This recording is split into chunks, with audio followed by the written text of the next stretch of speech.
itu Buceng Mas Takir Pontang tuh kalau waktu ngajat nih.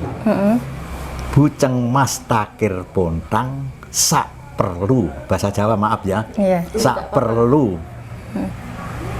memulai itu ngluhurake Kanjeng Ratu Mas sing ngedaton ana wisma kencana kedaton mulya. Begitu aslinya dari tuntunan kakek.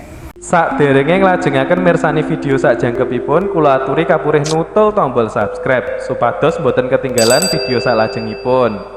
Kagem kemanfaatan video menika monggo dipun like, komen lan ugi share. Mugi panjenengan sedaya pinaringan seger waras, bejo donya bejo akhirat, rahayu rahayu rahayu sagung dumadi. Assalamualaikum Mbak. Waalaikumsalam. Mbak, saya dari Viper Kediri. Viper Kediri. Sini mau pertama sowan silaturahmi, yang kedua mau sinau kali panjenengan. Oh ya, bisa. Ya sedapat saya saja. Panjenengan perkenalkan riyen paring asma sinten? Kula Sujito. Nama Sujito. Sehari-hari ini teng pundi? Sehari-harinya sekarang ya bekerja sebagai petani. Terus enten komunitas napa Mbak ten Tulungagung? Ten Tulungagung komunitasnya paguyuban. Paguyuban kebatinan. Kebatinan nggih, spiritual kebatinan ngoten nggih. Kebatinan. Panjenengan yang ngasuh napa pripun? Betul, termasuk dulunya sejak tahun 80-an itu sebagai anggota, terus sebagai pengurus paguyuban, sekarang sebagai pembina. Ngapunten, sakderenge panjenengan cerita-cerita bab spiritual, saya mau tanya-tanya dulu tentang asal usul Tulungagung secara singkat mawon nggih. Kok namine Tulungagung niku rumiyin enten filosofi atau sejarahipun apa mboten kaitan kali spiritual? Kok Tulungagung? Namanya yang dulu sebenarnya sesuai dengan cerita yang saya terima dari kakek saya. Kakek saya itu datang ke sini itu sejak dari sebelah baratnya campur darat sampai rumahnya masih ada 7 rumah. Masih ada 7 rumah, dan di Tulungagung itu belum ada pemerintahan. Sistemnya apa? Enggak tahu karena masih hutan. Sedang kakek saya itu dia datang dari daerah Jawa Tengah mungkin sekarang, karena setelah usia tua hampir meninggal dia cerita bahwa dia asalnya dari Solokarto. Solokarto itu sekarang Kartosuro. Kartosura. Ya, Kartosuro terus kan Surakarta. Nah, awalnya Mataram dulu kan Kartosuro itu. Setelah cerita dari kakek saya, karena Kartosuro itu jebol geger, akhirnya kakek buyut saya itu lari menyelamatkan diri, mungkin begitu. Sampai sini itu masih ada 7 rumah, belum ada yang lain. Dan di Tulungagung itu belum ada pemerintahan. Bab apa pernah cerita mbah saya, dia pernah orang-orang desa katakan sambatan gawe pendopo Bupati Ngrowo. Belum nama Tulungagung, namanya Kabupaten Ngrowo. Yang pertama menjabat itu pangkate Kliwon, ngarani wong desa zaman semono Ndoro Kliwon. Niku namanya sebenarnya Ngabehi Mangundirono, yang katanya dongeng itu dia meninggal dimakamkan di Desa Banaran, Kecamatan Kauman, Tulungagung. Itu awalnya ada bupati di Tulungagung sepengetahuan kakek saya. Ini tidak bertujuan memutar balik sejarah, hanya ini menceritakan dongeng. Kalau nanti cerita saya itu ada kesalahan, ya mohon maaf bagi para pemirsa, mungkin mohon maaf karena ini hanya dongeng dari orang tua dulu begitu. Jadi bupati pertama Ngabei Mangundirono itu dari Desa Banaran sana, dari sebelah baratnya Tulungagung. Oh ya. Ya, dekat gunung itu. Terus sampai bupati kedua, ketiga, setelah bupati keempat pindah ke timur sungai yang sekarang ada di Pendopo Tulungagung itu. Awalnya Kabupaten Krowo, belum nama Tulungagung.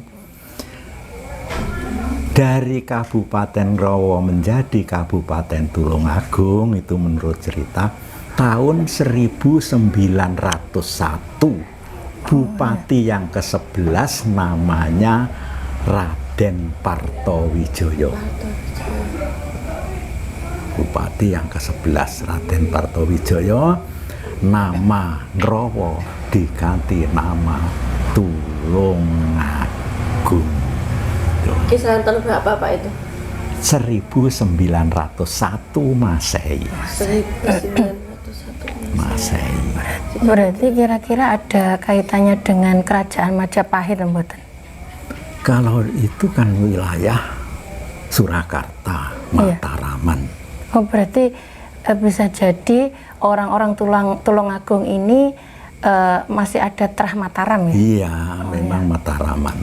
Mataraman. Kalau toh itu ada hubungannya dengan Majapahit, mungkin bisa, karena di Tulungagung, wilayah Tulungagung itu ada Candi Gayatri di Kecamatan Boyolangu.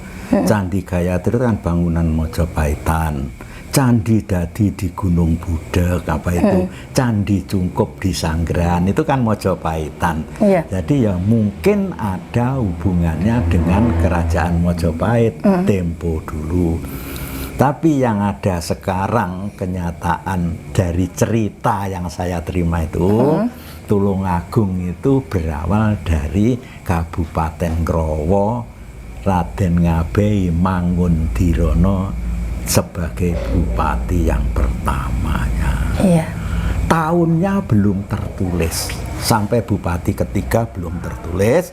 Setelah bupati yang keempat pindah ke timur sungai, pindah wetane Bengawan.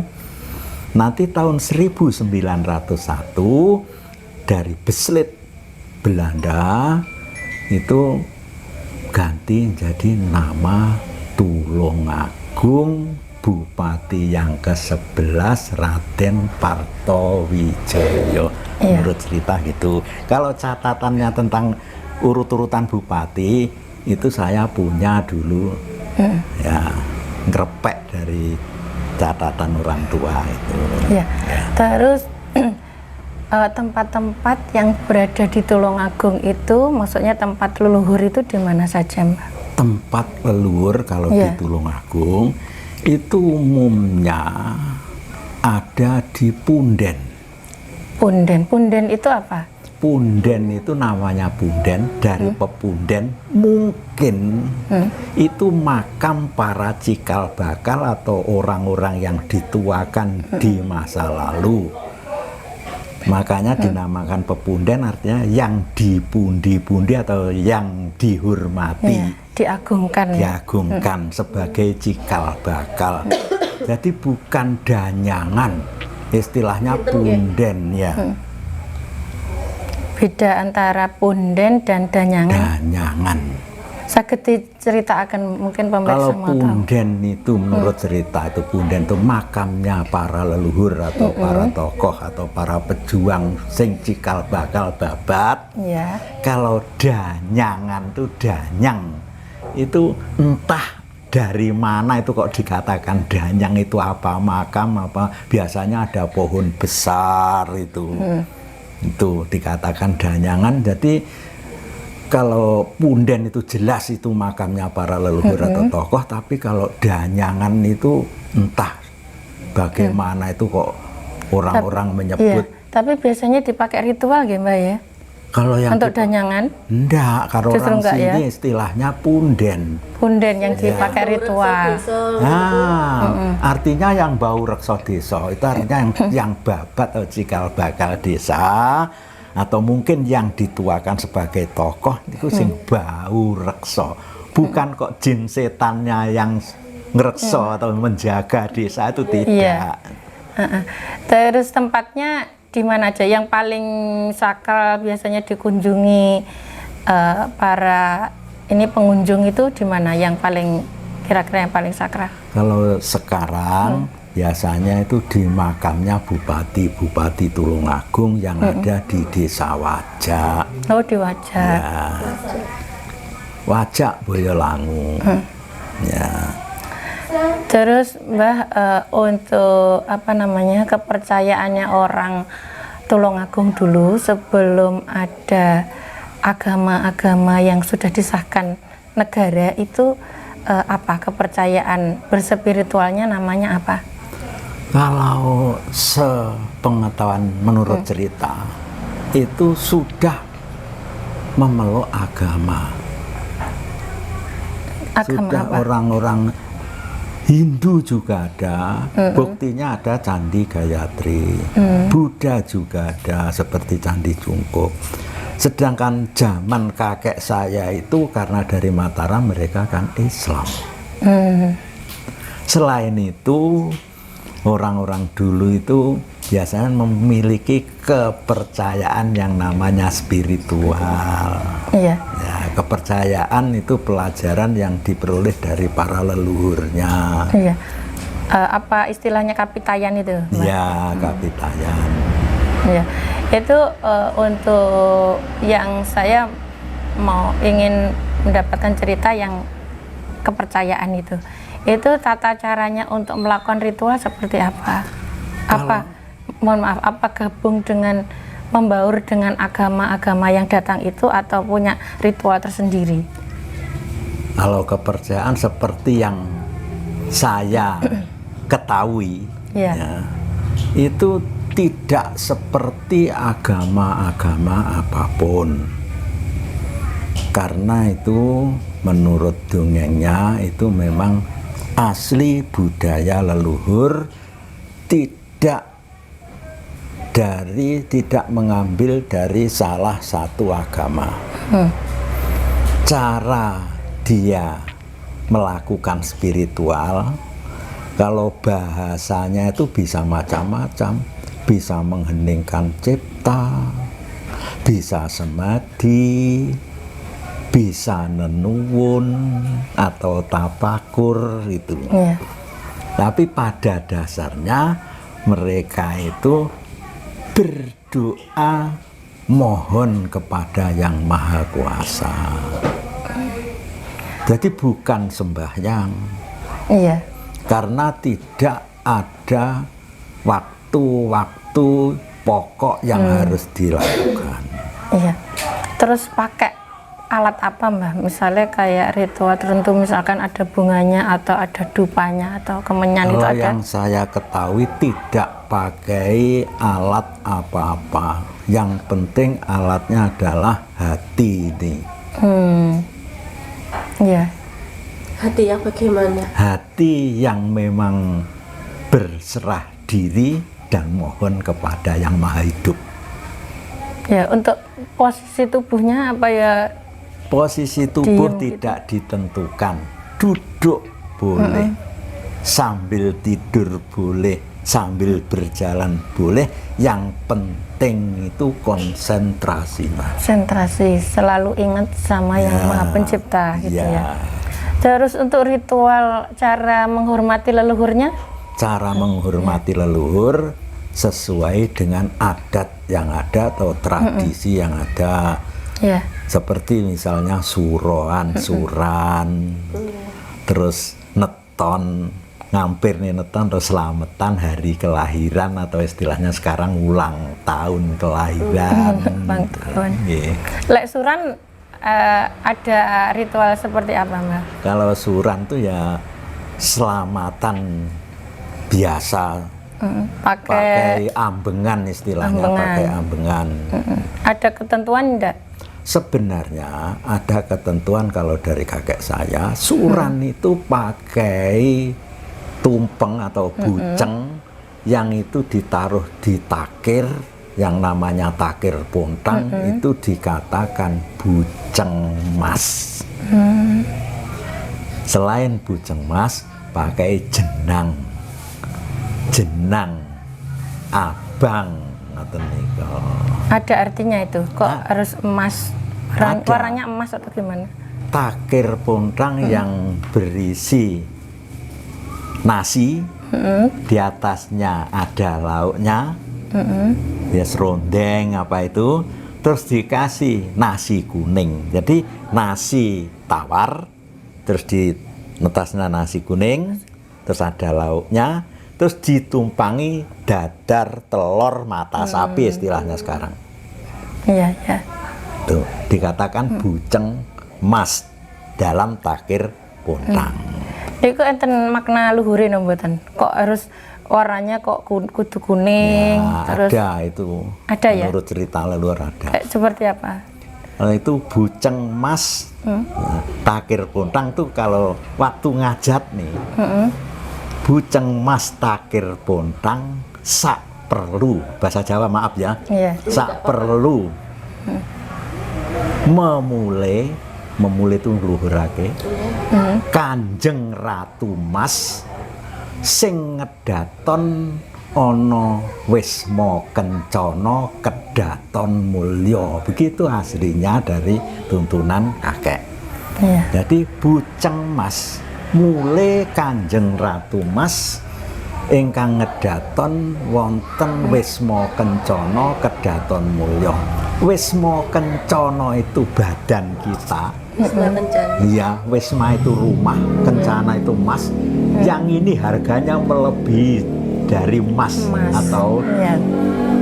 kekayaan yang ada. Wisma Kencana. Kedaton mulya, kedaton itu rumah.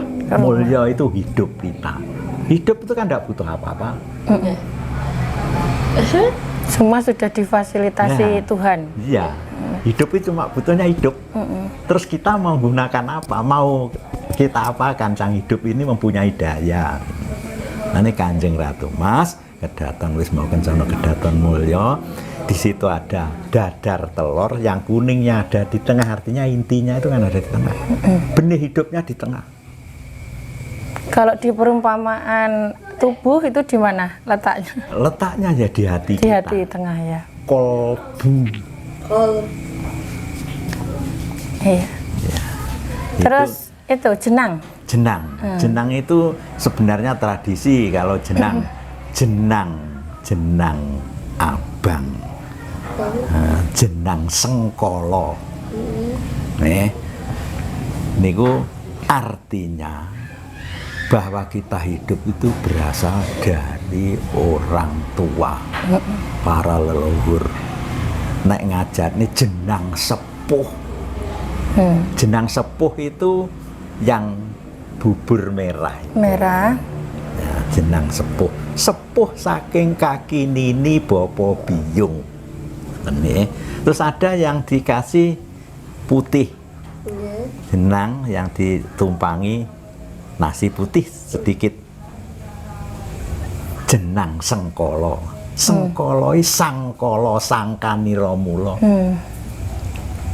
Joko ibu dan bapak. Makanya ada putih dan merah. Maknanya begitu. Terus biasanya kadosnya enten pisange ta, Mbak? Nah, itu Mboten. pisang ini bisa ditambahi apapun bisa, yang tujuannya itu sebagai tanda syukur kita kepada Tuhan atas pemberian hasil-hasil alam yang kita gunakan untuk kebutuhan hidup. Tapi yang utama dua niku nggih. Nggih. Yang apa itu tadi? Takir Plontang, Bujeng Mas Takir Bujeng Plontang ya Mas, di sini nggih. Bujeng Mas Takir Plontang karo Kalian jenang Jenang abang Abang. jenang sengkala. Nggih. Niku nek suran model saking kakek kula ngoten. Nggih. Dene nanti ada ditambahi misalnya ada lodo sego gurih dan lain-lain itu kan jenenge nyambung tuwuh. Pengetan perayaan suran dibarengi nyambung tuwuh ngoten. Nah, terus niko lanjut ya, Mbak. Nggih. Kaitannya kalian apa namanya? Pantangan orang Tulungagung itu supaya apa namanya hidupnya bisa tentram damai itu ada pantangannya apa tidak? Misalnya tidak boleh kan apa kayak gitu? Tidak ada sebenarnya pantangan itu istilahnya tradisi dari setiap kelompok atau setiap wilayah itu tidak sama. Iya. Misalnya ada, nek Rabi Rono ojo, Nah itu. ngoten niku. Tapi Itu- kan tidak merata. Iya. Mungkin dulunya itu saudara, mungkin yang tempatnya di mana itu mungkin saudara karena ada hubungan darah ya ojo Rabi Rono mungkin Oh gitu. iya. Soalnya kalau dulu mbahnya bilang kan laki-laki itu gak boleh menikah dengan arah utara ke barat. Gitu. Ngalon. Ngalor-ngulon. Ngalor ngulon. Niku nek saben daerah mboten. Oh, betul beda ya. Beda. Iya. Terus kaitannya kali ini kan di luaran sana itu identik orang Tulungagung itu kondang dengan ilmu magisnya, ilmu mistis lah, magic kata-kata mistis lain. Itu sebenarnya ada ilmu apa Mbah di Tulungagung ini? Kok sampai Sebenarnya kondang seperti itu? Tidak ada sebenarnya. Saya itu hidup sejak kecil di sini kok tidak ada sebenarnya. Ya memang kalau namanya orang dimanapun tidak di Tulungagung yang namanya memiliki supranatural itu kan ada saja. Iya. Sebenarnya merata ini. Merata. Jadi ya kalau di Tulungagung kondang jengges tidak sebenarnya. Ya, Sebenarnya tidak ya. tidak. Kondang tenungnya ya tidak. Kondang peletnya ya? Peletnya ya tidak. Nyatanya di sini ya tidak ada. Tidak ada. Apa memang belum tahu apa tidak tahu bagaimana? Ya selamanya tidak pernah dengar. Kalau kondang dukunnya, dukun itu apa? Nggak diudu gak ruk. Nah, tidak diudoni, tidak rukun. Sebenarnya nama dukun tuh kalau di Kirotoboso, wong sing ngerti duduke kun. Duduke kun. Kun. Bagaimana maksudnya itu? Bahasa Arab itu entah. Oh, kun. bahasa- Ada kun payakun. Oh iya ya, berarti sebenarnya Orang yang dari bahasa Arab mengerti juga tentang ya? ketuhanan. Justru dukun itu sebenarnya orang yang Yang mengerti harus tentang ketuhanan. Terus pada zaman sekarang seperti kayak tanda kutip Nah, seperti orang itu yang- ya. wah, iya. Dukun yang Pandai ilmu mistis. Pandai ilmu mistis. Padahal pada zaman dulu itu sebenarnya dukun itu dalam artian orang yang mengerti ketuhanan ya, justru. wong sing ngerti duduke kun. Duduke kun ya artinya kan tentang ketuhanan, ngerti marang Gusti. Iya. Kalau kita tahu tentang duduke kun, kita kan tidak akan galak, tidak akan menjadi tukang pelet, tukang santet. Iya. Hidup ini sama kok. Iya, iya.